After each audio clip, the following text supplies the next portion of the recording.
The reason why you and me might view ownership differently is the historical context you need to consider when thinking about treaties. The language around ownership is very different between Indigenous people and European people. Indigenous people often view land as a source of life, culture, and spirituality rather than a commodity to be owned or bought. They see reciprocal relation with the land, where humans have a responsibility to care for and respect it, not to dominate it. This perspective is deeply intertwined with their traditional knowledge, language, and spiritual beliefs, which are connected to the land. While Indigenous peoples have diverse cultures, they all share a foundational connectedness to the land. The private ownership of land as part of a larger system of wealth accumulation is not an Indigenous concept. In other words, the idea that land can be owned, monetized, bought, and sold is an idea that arrived with the settlers of Turtle Island.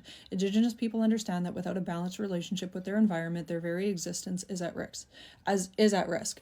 In the pre-contact period, Turtle Island was shared. Geographical boundaries, like the Rocky Mountains, the Great Plains, the Great Lakes, acted as border zones between Indigenous nations. For example, before the arrival of Europeans, the Anishinaabe, or Ojibwe, which is where I'm from, nation lived lived north of the Great Lakes, and the Haudenosaunee or Iroquois nation lived in the south side of the Great Lakes. Differing conceptions about land has proven a major problem between settlers and Indigenous people. For settlers, land is a commodity that can be owned and used to generate wealth, money. For Indigenous people, land is necessary for survival and for thriving communities. By taking care of the land resources, animals, plants, and water, they ensure their long-term well-being. Gaining a clear understanding how the kings and queens of Europe and later the nation-state of Canada came to call all of the land theirs is not easy. One problem is that while many legal agreements were made in the form of treaties, the government of Canada has often not honored their terms and conditions. There are two categories of land claims in Canada: specific and comprehensive. Specific land claims deal with land for which a treaty was signed, meaning that the basis of the land claim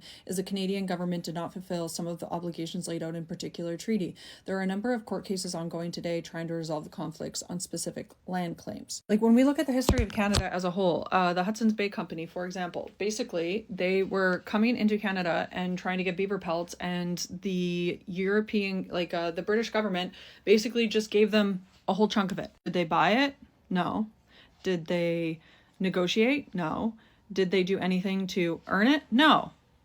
Literally the British Crown just said, you get this huge chunk of land. It's yours now. Even though there was people living on it for 40,000 years. Even though there was people existing on it, people using the resources, people here that considered it their home, the government just decided to give them a big piece of it. 1/3 of Canada. This huge chunk of it. So the concept of owning the land, what constitutes owning the land? And this is the disconnect that happened during the negotiation of the treaties. Indigenous people do not view land ownership the same way that settlers viewed land ownership.